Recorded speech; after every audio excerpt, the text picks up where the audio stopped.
Hello साथीहरु है आराम हुन्छ। आज चाहिँ म तपाईहरुलाई घोडा फार्म देखाउँदैछु है। एकजना साथी यहाँ घोडामा काम गर्नुहुन्छ र उहाँसँगै घोडा फार्ममा कतिवटा घोडा हेर्नुहुँदो रहेछ के रहेछ भनेर चाहिँ म उहाँलाई चाहिँ म पनि जान्छु भनेको छु। त्यही भएर चाहिँ म तपाईहरुलाई आज घोडा फार्म देखाउँछु है त। मलाई पनि हेर्नु रहर लागिरहेको छ, एक्साइटेड भइरहेको छु घोडा फार्म कस्तो हुँदो रहेछ के रहेछ भनेर। अनि उहाँले चाहिँ आफ्नो अनुहार देखाउन मान्नुहुन्न, अप्ठ्यारो लाग्छ मलाई, त्यही भएर हो है त। फलो गर्नु होला। एउटा आउनु हो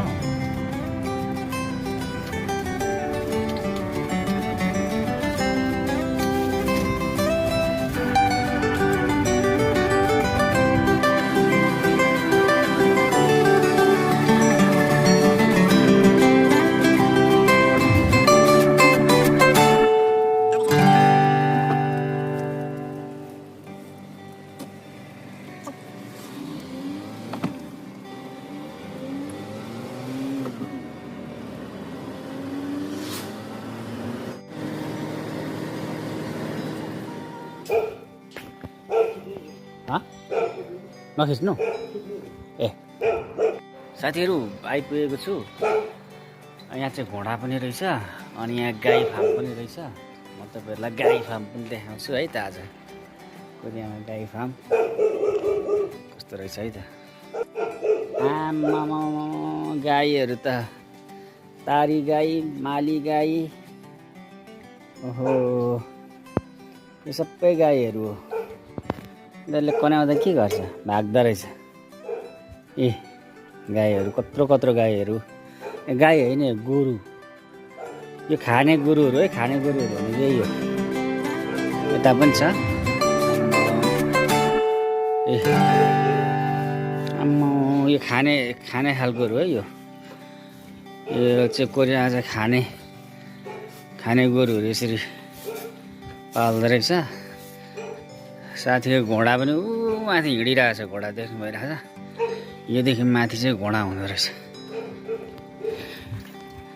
आम्मा गाई पनि रहेछ हेर्नुपर्ने साथीले। घोडा पनि हेर्नु पर्दो रहेछ। भ्याइ नभए रहेछ हौ साथीलाई। पैसा पनि टन्न दिएको छ नि त। आम्मा घोडाहरू साथीहरू। साथीले गाई पनि हेर्नु हुँदो रहेछ, उहाँले घोडा पनि हेर्नु हुँदो रहेछ। उहाँलाई मोज रहेछ, बिन्दास, साउहरू पनि नआउने।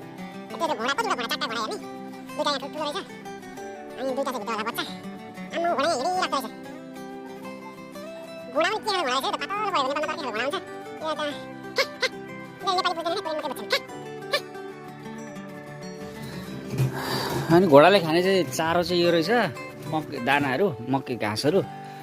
यहाँनिर दाना, यहाँनिर बस्ने, घोडा बस्ने तबला रहेछ यो। घोडा बस्ने, दुईटा घोडा बस्ने, एक-एकवटा छुट्टै बस्ने। बच्चा घोडाहरू यहीँ रहेछ। आम्मामा यो बच्चा घोडा घोडे पङ्स। हाइस आमामा यो पो रमाइलो रहेछ। हेन्डसम कोरियन रहेछ लुक्स। यसको लुक्सहरू कोरियन रहेछ है। सट्ट परेको। हाइस लु यहाँ रहेछ।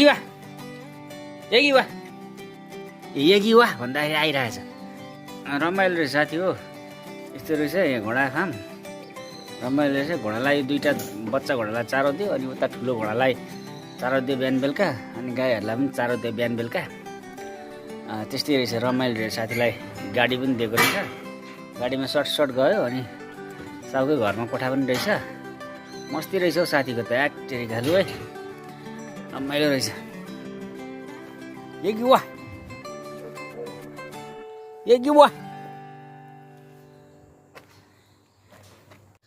साथीहरू यहाँ देखिरहेको गाई फर्म यो चाहिँ खाने गोरुहरू पालेको गाई फर्म हो।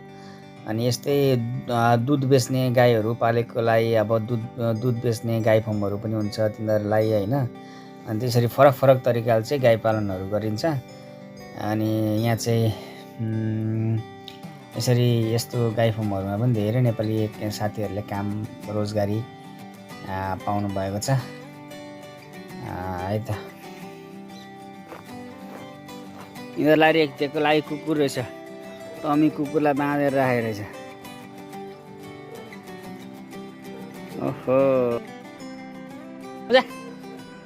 खा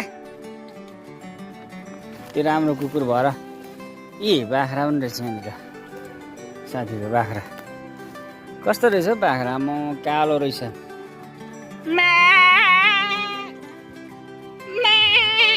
ओहो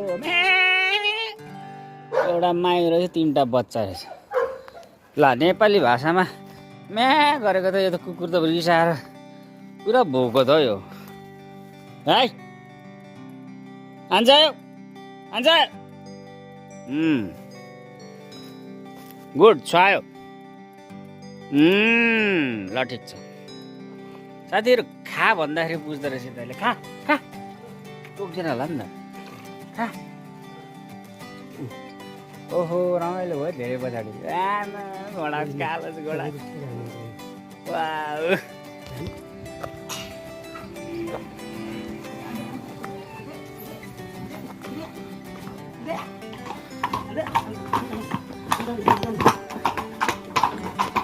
खा उता खा यता यता खा खा।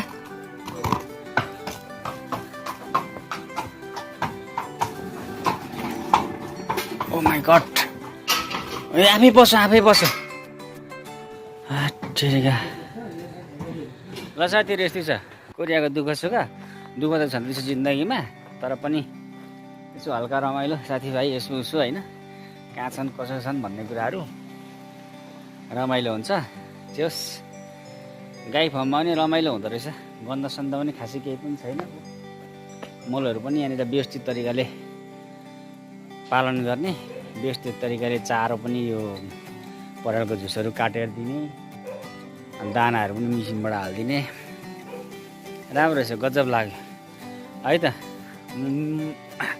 मलाई फलो गर्नुभएको छ भने फलो गर्नु होला, फेसबुकमा पनि युट्युबमा पनि सब्सक्राइब गर्नुभएको छ भने सब्सक्राइब गर्नु होला। यस्तै यस्तै फरक फरक भिडियोहरू बनाइराख्नेछु मुड चलेको बेलामा है त। अब बाई बाई।